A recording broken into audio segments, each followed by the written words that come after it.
बेटी के रूप में प्रकट हो गई है। अब वो महाराजा के यहां हुई, राजा के यहां हुई, क्यों भैया?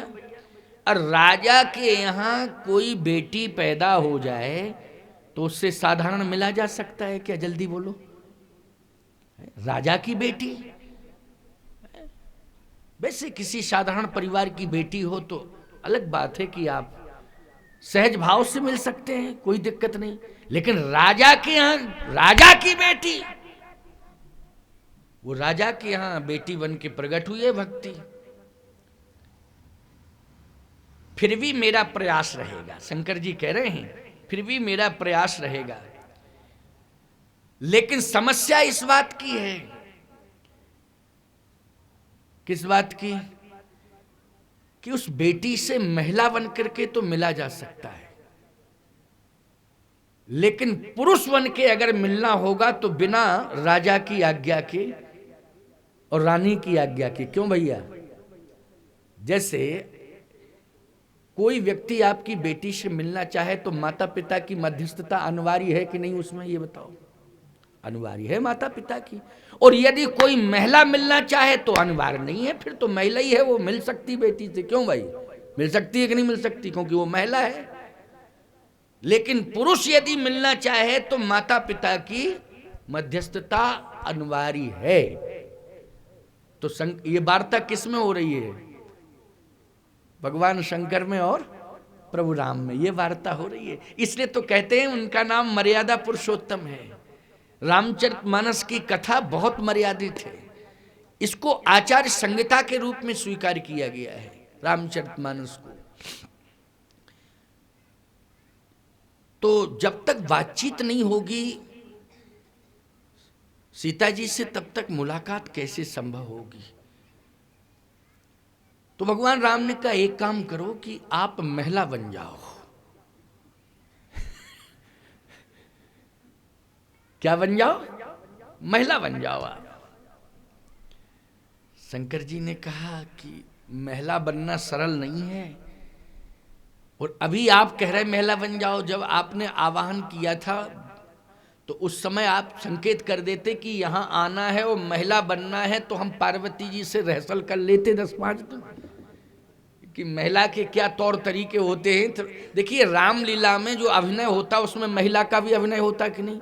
और आपके गांव गांव में, पहले छत्तीसगढ़ में गांव गांव में रामलीला होती थी कि नहीं होती थी? शायद सिर्री में भी रामलीला होती होगी, अभी भी होती है।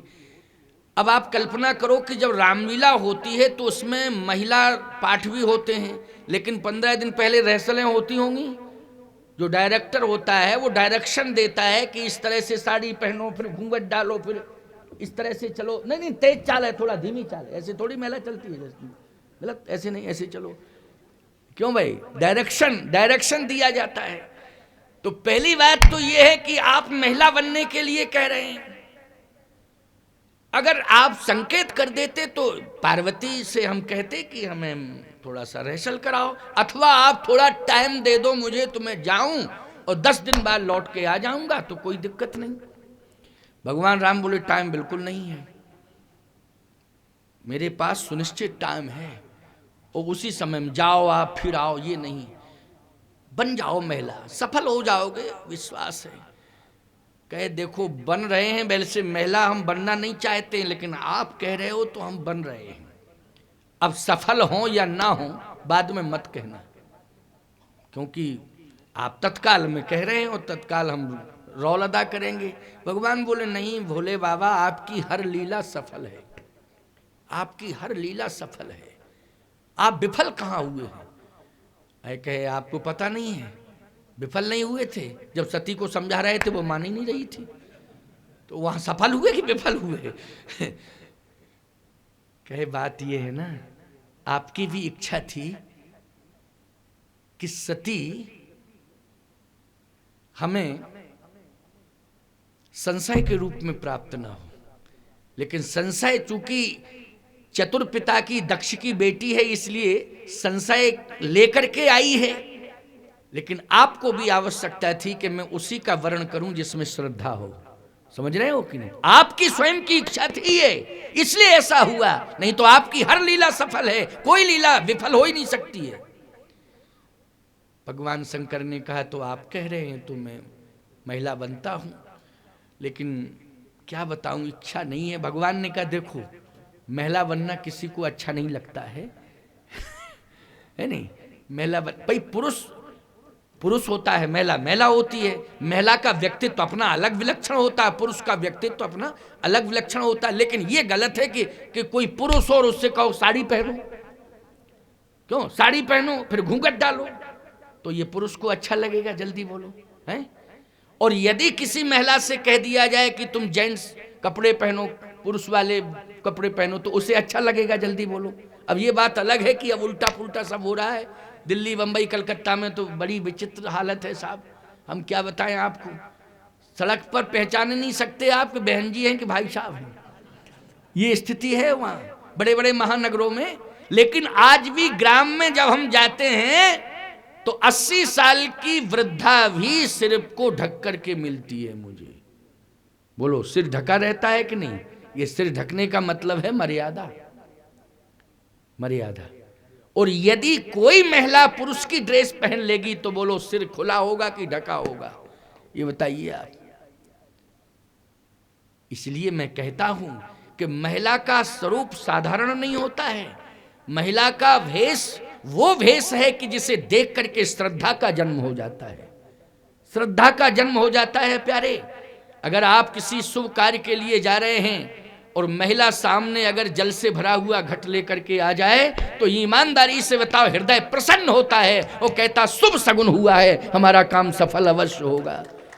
बोलो, वो भी तो एक दृश्य है महिला का, बोलो है कि नहीं? साधारण नहीं होती है नारी। नारी श्रद्धा है, नारी के प्रति श्रद्धा है। परमात्मा के जीवन में श्रद्धा आई तभी तो एक नारी को उस निर्गुण ने सगुण बन करके मां के रूप में स्वीकार किया। ये श्रद्धा की बात नहीं है तो क्या है? लेकिन शंकर जी बार बार कहने लगे तो राम जी ने याद दिला दी, कहा सुनो भोले बाबा, व्यवहार लेने और देने का होता है। किसका होता है? लेने और देने का। जैसे आपने किसी को दिया कुछ, तो लेने वाले को भी सोचना चाहिए समय आने पर हम इनको भी देंगे। ये व्यवहार लेने और देने का, जिसको कहते हैं आदान प्रदान, इसी को आदान प्रदान कहते हैं, लेना और देना। तो भोले बाबा, हम वैसे नहीं कह रहे हैं आपसे कि आप महिला बन जाएं, आपके कारण हम भी महिला बने थे। भस्मासुर को आपने वरदान दिया था, हाँ दिया तो था, और फिर भस्मासुर आपको भस्म करने के लिए पीछे पड़ा तो आप भागे थे कि नहीं भागे थे? हाँ, तो उस समय सुंदरी का रूप बना करके, विश्वमोहिनी का रूप बना करके कौन आया था? बोले आप ही आए थे। बोले हमें महिला बनना अच्छा लगता है क्या? लेकिन आपके अस्तित्व को बचाने के लिए मैं सुंदरी बन करके आया था। बोलो आए थे ना भगवान विष्णु? हाँ आए तो थे आप। तो बस बात यही है कि एक बार आपके कारण मैं महिला बना, आप मेरे कारण आज महिला बन जाओ। शंकर जी ने कहा स्वीकार है। शंकर जी चतुर सखी बन गए। मानस में वर्णन आता है कि जो भी विवाह लीला को संपन्न कराया है वो भगवती श्री जानकी की मार्गदर्शिका अगर बनी है पूरे विवाह लीला में, तो वो चतुर सखी एक सखी, चतुर सखी एक सखी। बोलो बनी कि नहीं? वही मार्गदर्शन कर रही है। तो ये चतुर सखी एक सखी कोई साधारण सखी नहीं है, भगवान शंकर ही है। कौन है? भगवान शंकर हैं। और भगवान राम की आज्ञा से शिव जी चतुर सखी बन गए। और आप देखें भगवान शिव कहते हैं प्रार्थना करके कि आपको मिथिला में आना पड़ेगा, प्रवेश करना पड़ेगा, तब मैं जानकी जी से निश्चित रूप से मुलाकात कराऊंगा। अब कराऊंगी तो कहना ही पड़ेगा, इसलिए कि अब जब क्यों भाई महिला का रोल अदा करेंगे तो फिर वो तो महिलावाची और पुरुषवाची संबोधन क्यों अलग अलग होते हैं कि नहीं होते हैं? तो भाई बात यही है कि शिव जी ने आश्वासन दे दिया। भगवान शिव चतुर्सखी बन करके मिथिला में प्रवेश कर गए। कहा प्रभु आप पीछे से आइएगा, हम ऐसा माहौल बना देंगे कि आप को प्रत्यक्ष रूप से सीता जी प्राप्त होंगी, अर्थात भक्ति में।